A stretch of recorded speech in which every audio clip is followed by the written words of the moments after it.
বিদেশ নয়, এখন দেশেই আধুনিক পদ্ধতিতে বন্ধ্যাত্বের চিকিৎসা সম্ভব, আর এই চিকিৎসার সাফল্যের হারও বেশ সন্তোষজনক। তাই সন্তান নেবার স্বপ্নে আর বিদেশের দোরগোড়ায় ছুটতে হবে না, এমনটাই জানালেন বিশেষজ্ঞরা। 25 জুলাই বিশ্ব টেস্ট টিউব বেবি বা আইভিএফ দিবস উপলক্ষে রাজধানীর পান্থপথে লুমিনা আইভিএফ অ্যান্ড ফার্টিলিটি কেয়ারে আয়োজিত এক অনুষ্ঠানে চিকিৎসকরা বলেন, উন্নত দেশগুলোর মতো বাংলাদেশেও এখন আইভিএফ চিকিৎসা আধুনিক ল্যাব ও দক্ষ বিশেষজ্ঞদের মাধ্যমে চালু হয়েছে।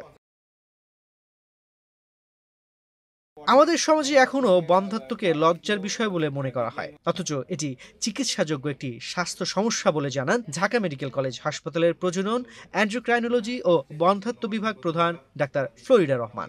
যারা অনেকদিন ধরে বন্ধ্যাত্বে ভুগছেন, যাদের আইভিএফ ছাড়া উপায় নাই, কিন্তু তারা বিদেশে যাচ্ছেন, সেই রোগীগুলাকে তাদের বিদেশ যাওয়াটা বন্ধ করলে আমাদের তো শুধু সেই রোগীর উপকার সেটা না, আমাদের কিন্তু রাষ্ট্রেরও উপকার। রাষ্ট্র থেকে অনেক মুদ্রা বিদেশে চলে যাচ্ছে, তারপরে রোগীদের কিন্তু অনেক হয়রানিও হয়। আর এছাড়া রোগীরা কিন্তু প্রতারিত হন ভীষণ ভাবে, যেটার যে কস্ট তার চেয়ে অনেক বেশি ভাবে নেওয়া হয়, বা মাঝখানে একটা দালাল মিডিয়া কাজ করে। এই জিনিসগুলো বন্ধ করার জন্য আমরা একদম একটা আইভিএফ সেন্টার চালু করলাম, যেখানে মানুষ বিশ্বমানের চিকিৎসা পাবেন, আইভিএফ এর চিকিৎসা। মানুষ যেখানে বিশ্বাস করতে পারবেন, বিশ্বস্ততা, মানুষ পাবেন হচ্ছে জ্ঞান এবং দক্ষতা, দুটাই পাবেন, তার সাথে ট্রান্সপারেন্সি। এই জিনিসগুলো হচ্ছে আমাদের মূল মন্ত্র। বাংলাদেশে বর্তমানে আন্তর্জাতিক মানের ল্যাবরেটরি ও চিকিৎসা অবকাঠামো গড়ে উঠেছে, যা বন্ধ্যাত্ব চিকিৎসার ক্ষেত্রে দেশকে উন্নত দেশগুলোর পাশে দাঁড় করিয়েছে। সফলতার হারও আন্তর্জাতিক পর্যায়ে প্রতিযোগিতামূলক। যথাযথ চিকিৎসা, ধৈর্য ও আত্মবিশ্বাস থাকলে এখন দেশেই বন্ধ্যাত্ব সমস্যার কার্যকর সমাধান পাওয়া সম্ভব বলে মনে করছেন বক্তারা।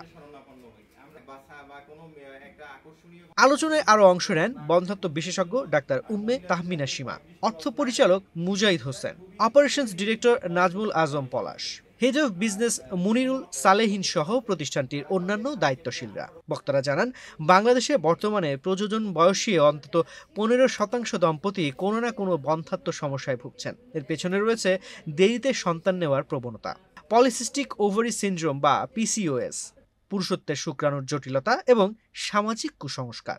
তবে তারা বলেন, এখনই সময় এই সংকোচ কাটিয়ে চিকিৎসার সুযোগকে কাজে লাগানোর, কারণ সন্তান ধারণের স্বপ্ন এখন দেশেই পূরণ সম্ভব। তানজির রহমান, বাংলাদেশ প্রতিদিন।